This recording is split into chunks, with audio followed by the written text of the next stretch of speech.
लेखक mark Douglas द्वारा लिखित the disciplined trader book financial market पर लिखी गई अब तक की बेस्ट किताबों में से एक है। मार्केट में पैसा बनाने के लिए डिसिप्लिन की आवश्यकता होती है और यह किताब बताती है कि हम किस प्रकार डिसिप्लिन के साथ अपने सिस्टम को फॉलो कर सकते हैं।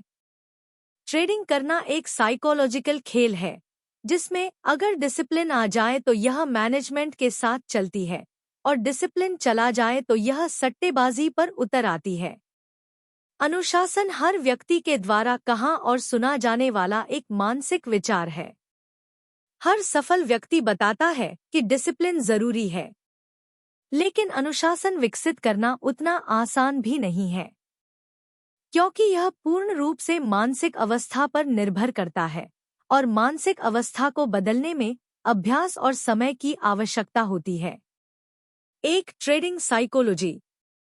भावनात्मक रूप से ट्रेडिंग में होने वाली सभी प्रक्रियाएं मानसिक साइकोलॉजी कहलाती है। इसमें एक न्यू ट्रेडर अपने सिस्टम को छोड़कर मुझे लगता है मैं यहाँ अधिक प्रॉफिट बना सकता हूँ, यह कैंडल बहुत अच्छी है, जैसी चीजों पर ट्रेड लेता है। ट्रेडिंग साइकोलॉजी सही से विकसित न होने के कारण हम मार्केट से प्रॉफिट नहीं बना सकते। इसके कई कारण हैं, जैसे पहला, हम आधा अधूरा होमवर्क करके ट्रेडिंग करने जाते हैं। दूसरा, स्टॉप लॉस हिट हो जाने के बाद भी ट्रेड को ऑपोजिट दिशा में चलने देते हैं। तीसरा, प्रॉफिट होने पर प्रॉफिट चला न जाए इसीलिए थोड़ा सा दिखने पर काट देते हैं। ट्रेडिंग में 80% साइकोलॉजी और 20% मेथडोलॉजी, फंडामेंटल और टेक्निकल काम करता है। ट्रेडिंग में 80% साइकोलॉजी और 20% मेथडोलॉजी, फंडामेंटल और टेक्निकल काम करता है, यह हम सभी जानते हैं। हमारी साइकोलॉजी जितनी अच्छी हो, हम उतनी ही जल्दी लॉसेस की मानसिकता से बाहर आ जाते हैं। हम रिवेंज ट्रेडिंग के शिकार नहीं होते।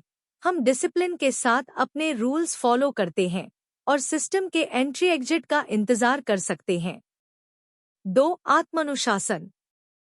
एक ट्रेडर के रूप में हमें जो काम स्वयं से करने चाहिए, अगर हम वे करते हैं तो हम आत्मानुशासित हैं। अगर नहीं करते हैं तो हमें सीखना होगा। आत्म अनुशासन के बिना ट्रेडिंग करना ऐसा लगता है जैसे बिना स्टीयरिंग के कार चलाना। उस ट्रेडिंग का कोई भविष्य नहीं होता, वह किसी भी दिन हमें बर्बाद कर सकती है। आत्म अनुशासन के बिना हम ट्रेडिंग में homework, discipline, money management, system management, risk management और पोजीशन मैनेजमेंट फॉलो नहीं करते हैं। आत्म अनुशासन के बिना हमारी ट्रेडिंग लाइफ चल नहीं सकती, वह बहुत जल्दी ही धराशायी हो जाएगी। आत्म अनुशासन ट्रेडिंग में वह मूल तत्व है जिससे ट्रेडिंग में भावनाओं को नियंत्रित किया जाता है। जैसे हम स्वयं सोचते हैं कि हमें ट्रेडिंग करनी है तो हमें स्वयं सोचना होगा कि हमें ट्रेडिंग होमवर्क और रूल्स भी फॉलो करने होंगे। ट्रेडिंग में हमें कोई दूसरा नहीं सिखा सकता, हमें स्वयं सीखना होता है, इसीलिए भी आत्म अनुशासन आवश्यक है। 3. संभावना और अनिश्चितता। 10 ट्रेड में से कोई सेटअप कितनी बार चलता है, इसी को उस सेटअप की संभावना कहते हैं। 10 ट्रेड में से हमें किस ट्रेड में प्रॉफिट होगा और किस में लॉस, यह कोई नहीं जानता, इसे अनिश्चितता, अनसर्टेनिटी कहते हैं।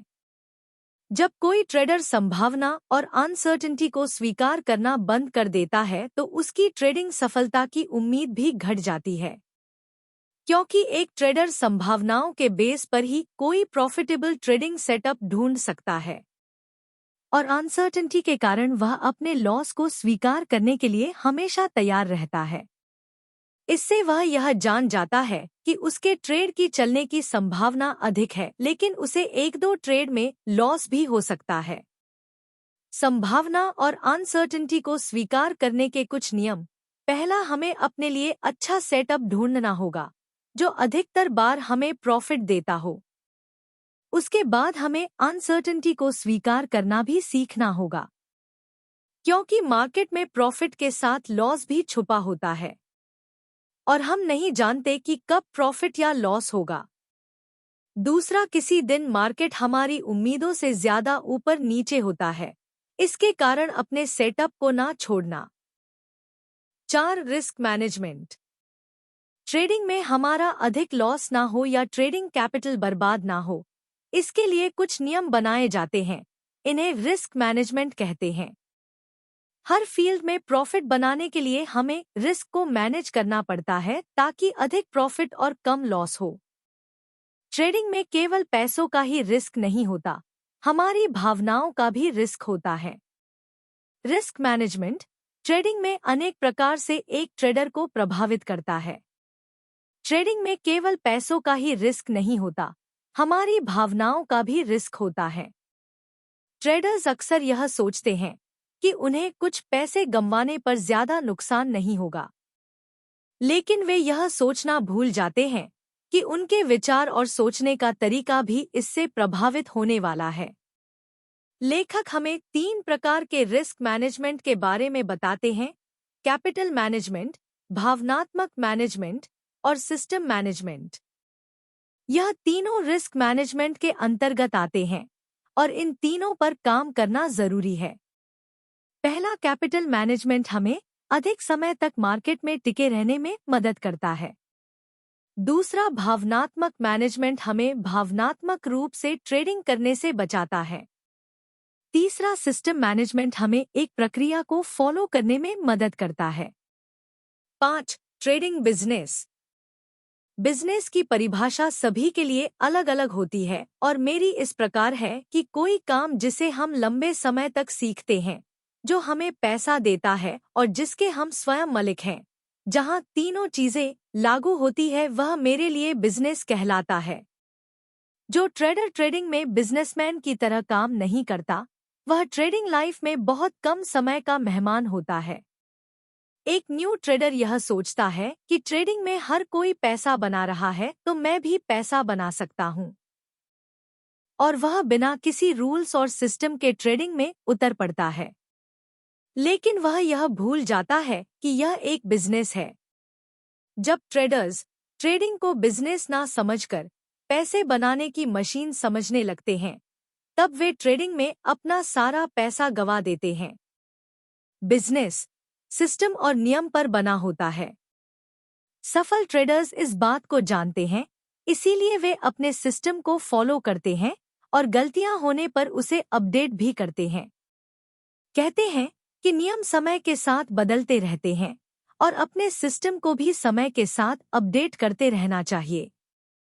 ट्रेडिंग बिजनेस के अनुसार हमें अपने नियम, प्रॉफिट और लॉस को एनालिसिस करना जरूरी है। निष्कर्ष।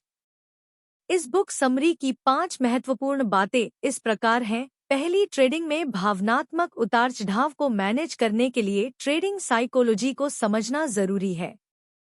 दूसरी, आत्म अनुशासन एक ट्रेडर को ट्रेडिंग प्रक्रिया फॉलो करने में मदद करता है।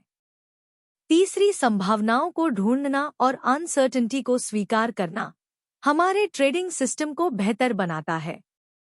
चौथी, एक ट्रेडर को हमेशा अपने रिस्क पर काम करना चाहिए क्योंकि रिस्क हमारे हाथ में है और प्रॉफिट मार्केट के। पांचवा, हर ट्रेडर को यह याद रखना चाहिए कि ट्रेडिंग एक बिजनेस है